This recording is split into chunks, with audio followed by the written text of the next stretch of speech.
بسم اللہ الرحمن الرحیم۔ السلام علیکم دوستو انسانی تخلیق کے آگے قدرت کی تخلیق بہت ہی اعلیٰ ہے۔ قدرت اپنی تخلیق کے اندر کچھ ایسے راز چھپا دیتی ہے جس کو بیان کرنا مشکل ہی نہیں بلکہ ناممکن ہو جاتا ہے۔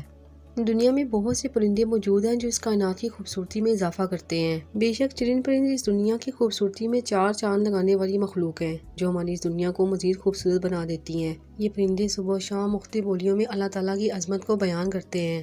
دوستو آج کی اس ویڈیو میں ہم دنیا کے سب سے پر اسرار اور مختلف پرندے کی بات کرنے جا رہے ہیں۔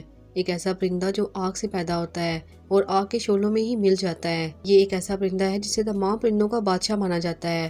ایک ایسا پرندہ جسے آگ میں ڈالا جائے تو وہ جلنے کی بجائے سکون محسوس کرنے لگتا ہے۔ کیا عربی داستانوں کا یہ پرندہ سچ میں کوئی وجود رکھتا تھا یا پھر یہ صرف اور صرف ایک افسانہ ہے؟ جی ہاں دوستو، آج کی اس ویڈیو میں ہم ایک ایسے پرندے کی بات کرنے جا رہے ہیں جو اپنی دلچسپ خصوصیات کی وجہ سے صدیوں سے زیر بحث رہا ہے۔ اس کو سی مرغ یا فینکس بھی کہتے ہیں۔ دوستو اس پرندے کو فائر برڈ بھی کہا جاتا ہے اور اس کے علاوہ عربی یا فارسی زبان میں اس کو عنقا کہا جاتا ہے۔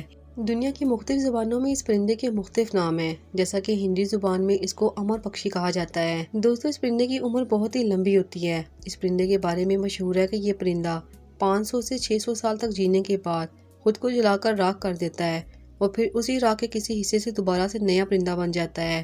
یہ ایک ایسا پرندہ ہے جو آگ میں ہی انڈے دیتا ہے اور بچے بھی آگ میں ہی دیتا ہے۔ دنیا میں سیم مرغ ایک ایسا پرندہ ہے جس کے جسم پر آگ بالکل بھی اثر نہیں کرتی۔ مورخین کے مطابق یہ پرندے عرب کے اونچے پہاڑوں اور چوٹیوں پر بسیرا کیا کرتے تھے، لیکن اس کے ساتھ ساتھ یہ بھی کہا جاتا ہے کہ یہ پرندے کوکاف میں رہتے تھے جو قدیم دور کا ایک پراسرار طلسماتی شہر ہے۔ اس پرندے کے بارے میں ایک اور بات بھی بہت دلچسپ ہے، وہ یہ کہ اس پرندے نے کبھی بھی زمین کو نہیں چھوا۔ کہتے ہیں کہ یہ اتنی اونچائی میں اڑتا تھا کہ کوئی بھی اسے اڑتے ہوئے نہیں دیکھ سکتا تھا۔ سیم مرغ بہت ہی خوبصورت پرندہ ہے۔ یہ دیکھنے میں بڑے عقاب کی طرح سے لگتا ہے۔ اس پرندے کی ظاہری بناوٹ بھی بہت ہی خوبصورت ہوتی ہے۔ دوستو اس پرندے کے متعلق ہر تہذیب اور اقوام میں مختلف نظریات ملتے ہیں، لیکن تمام قوموں میں ان پرندوں کے بارے میں ایک بات سملر نظر آتی ہے، اور وہ یہ کہ یہ ایک مقدس پرندہ ہے اور اس کا وجود خوشحالی کی علامت سمجھی جاتی ہے۔ عربی اور قدیم یونانیوں کے مطابق اسے تمام پرندوں کا بادشاہ کہا جاتا تھا کیونکہ یہ ایک انتہائی طاقتور پرندہ تھا۔ اس کے پنجوں میں اتنی طاقت ہوا کرتی تھی کہ یہ اپنے پنجوں سے ایک ہاتھی کو بھی اٹھا سکتا تھا۔ عنقا ایک ایسا پرندہ تھا جو بہت ہی زیادہ وفادار بھی تھا، لہذا لوگ اسے لوئل برڈ بھی کہتے ہیں۔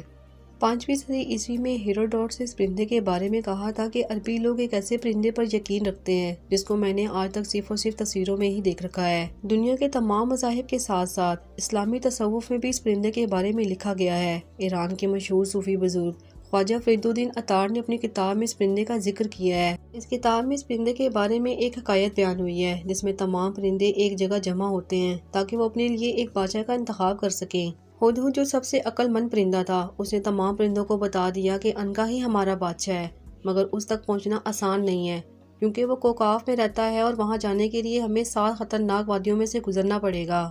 یہاں سے ہم اندازہ لگا سکتے ہیں کہ واقعی اس پرندے کا کوئی وجود تھا۔ دوستو کئی صدیاں گزرنے کے بعد آج بھی یہ پرندہ لوگوں میں ایک دلچسپ موضوع ہے۔ بہت سی ہالی ووڈ موویز میں بھی اس پرندے کو دکھایا جاتا ہے۔ اس کے ساتھ ساتھ ازبکستان کے قومی نشان میں بھی اس عنقا کو دیکھا جا سکتا ہے۔ دوستو دنیا کی مختلف تہذیبوں میں ان دلچسپ خصوصیات رکھنے والے پرندے کا کوئی وجود تو ضرور ہوگا۔ یہ کائنات موقوف الفطری مخلوقات کا مسکن ہے۔ ہم کسی بھی مخلوق کا صریح انکار نہیں کر سکتے کیونکہ اللہ کی قدرت سے تاریخ میں ایسے بے شمار دلچسپ حیوانات موجود تھے جو وقت کے ساتھ ساتھ ختم ہو گئے۔ دوستو اسی طرح سے ڈائناسور کے وجود پر بھی ہم شاید کبھی بھی یقین نہ کرتے اگر ہم اس کی باقیات کو خود نہ دیکھ لیتے، کیونکہ انسان ایک ایسی مخلوق ہے جب تک وہ کسی چیز کو خود اپنی آنکھوں سے نہ دیکھ لے وہ یقین نہیں کرتا۔ ہو سکتا ہے کہ مستقبل قریب میں ڈائناسور کی طرح سے ہمیں عنقا پرندہ کے بارے میں بھی کچھ باقیات مل جائیں اور پھر ہمیں پتہ چل جائے کہ واقعی ماضی میں ایسا کوئی پرندہ ہوا کرتا تھا۔ دوستو یہ تھی عنقا پرندے کے بارے میں ایک مختصر سی معلومات۔ امید کرتے ہیں کہ آپ کو ہماری آج کی یہ دلچسپ ویڈیو پسند آئی ہوگی۔ اگر آپ کو ہماری آج کی ویڈیو پسند آئی ہے تو اسے لائک کرنا اور شیئر کرنا مت بھولیں۔ جانے سے پہلے ہمارے چینل کو بھی سبسکرائب کرتے جائیں اور ساتھ میں لگے بیل آئیکن کو بھی پریس کر دیں تاکہ ہماری ہر نئے آنے والی ویڈیو کا نوٹیفیکیشن آپ کو سب سے پہلے ملے۔ پھر حاضر ہوں گے ایک نئی ویڈیو کے ساتھ، تب تک کے لیے اللہ حافظ۔